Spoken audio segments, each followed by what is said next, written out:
getting to the point where I think I'm about to be ready for a camera. Like, I'm still pretty skeptical about it, just to get an idea of what I'm looking for.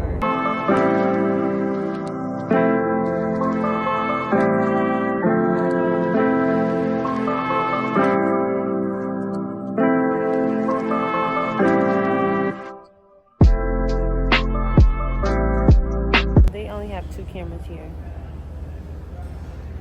And I was wondering why I was walking past and didn't see nothing, because they don't have anything here. Really don't want to make another stop, but this is what I was supposed to be doing today. They don't have anything. They only have 2 cameras, and I don't want to be limited to learning about 2 cameras today.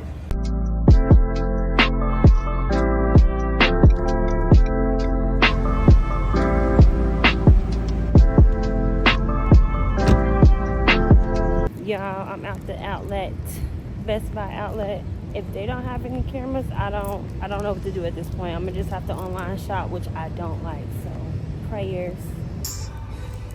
This is a hot mess. What am I doing?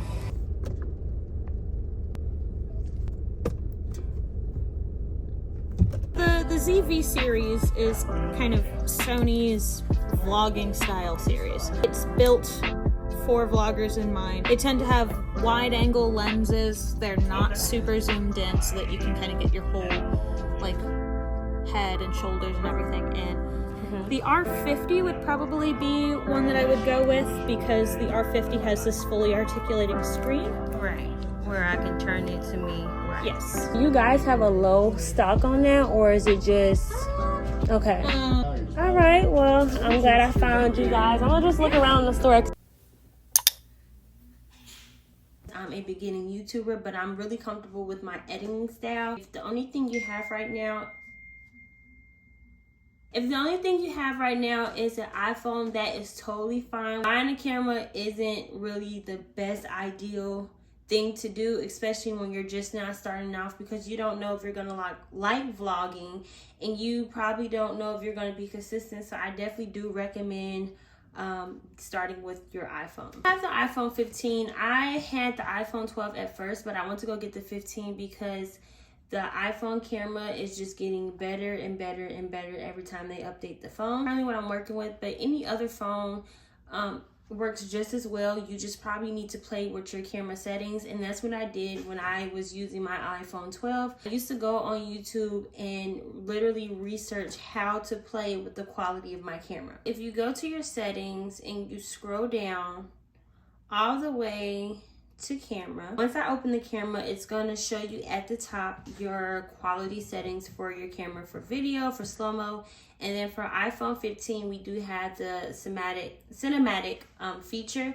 When you open those features, it just shows you the film style and basically, you know, what you can adjust your camera to. Also gives you a breakdown of what the film style is and what it does. So it's like saying things like higher resolution, it's a smoother picture enhancer, it's a space saver. It really goes into depth about which each of these options do. And when I did play with this option setting, I was big on research, because there are a lot of people that sit and, you know, play with these phones and really give you feedback on how to navigate your iPhone.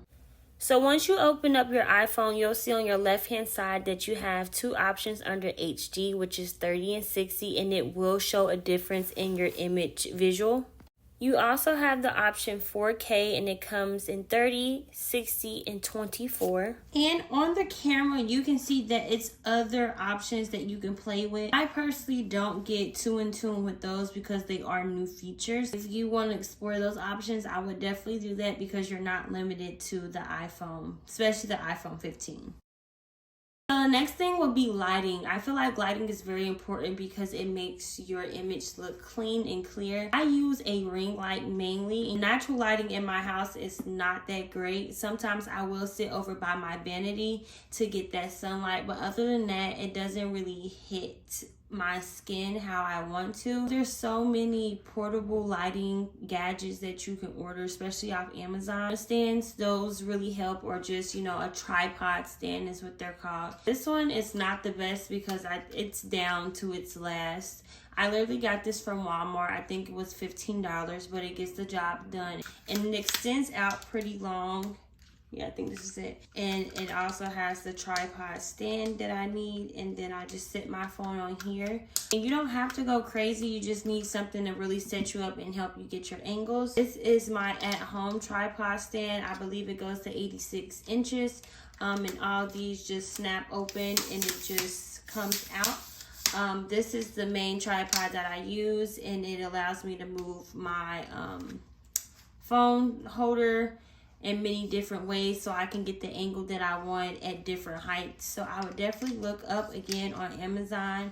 They have a bunch of tripod options and just find what is best for you. You don't need the most expensive tripod, just something that you can work with and learn with. I feel like angles is important to use and utilize in your vlogs. For example, if you're doing a raw cut vlog, especially when you're new, you don't have any transitions, you have any edits, anything that, you know, catches your audience attention, they're gonna leave your page. They're not gonna want to watch you because it's boring. The biggest things. Why are you doing content for it? Know why you're doing content and go for it. It's so many unpopular opinions. I kind of shied away from doing content because I was like, I don't know what my niche is. I don't know what, you know, this should be. I don't know. Honestly, I scratched all of that and I just started posting things that I like to do and make them interesting and try to relate to my audience. It's gonna be trial and error, so when you do your first videos and when you do your first few videos, it's still a view. It's your chance to learn your analytics. It's your chance to understand what your audience like, who your audience is. It's your chance to explore and learn. Don't get on the internet, don't get on YouTube acting like a person that you're not, because after a while it's going to be hard to maintain. So when I first started YouTube, I was not on my YouTube studio. Get on your YouTube studio. I would literally get on YouTube studio and just learn your analytics, learn what everything means. If you don't understand it, you have to use YouTube. In order to be successful with YouTube, you have to get out there. If you want to learn how to do something, literally use the platform that you're posting on. Research, search it up, watch these videos, and literally learn how to navigate through YouTube. Still do it at the same time, because the only way you're going to get good at something if you do it and if you learn. So just based off my research and things that I want to try for this vlog in particular, a lot of people say like in the beginning of your video, like the first 10 seconds, it needs to really catches the audience attention. So this is an example that you can try that actually does work.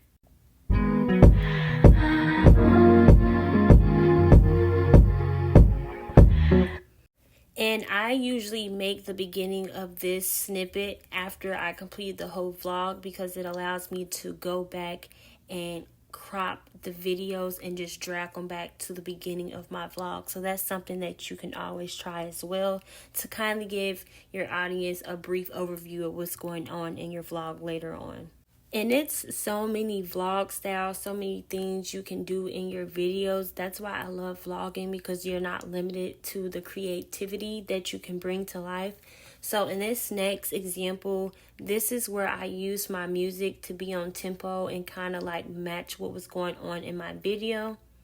And you don't always have to make your videos match directly with the music, but when you change it up, it makes your audience stay and continue to watch because it's interesting.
I'm a little well. Just a little bit.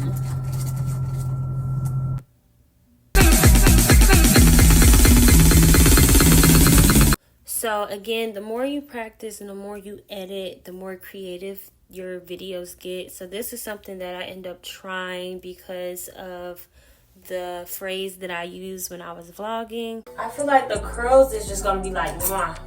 No balls. So the last thing I want to show you guys is, you really want to switch up your music. So I always try to match my music with the moment in my video because, again, it's entertaining and it's going to make you want to watch. I'm pretty and I'm motherfucker, hoes me looking okay. She think that she fucking with me, is this bitch okay? He said he ain't fucking around, I look at him like okay. I used to be down bad, but now a bitch.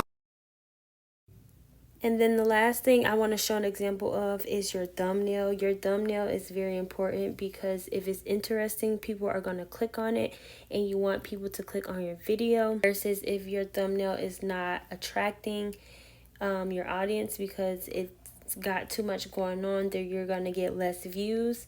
Also, with your thumbnail, your title is important.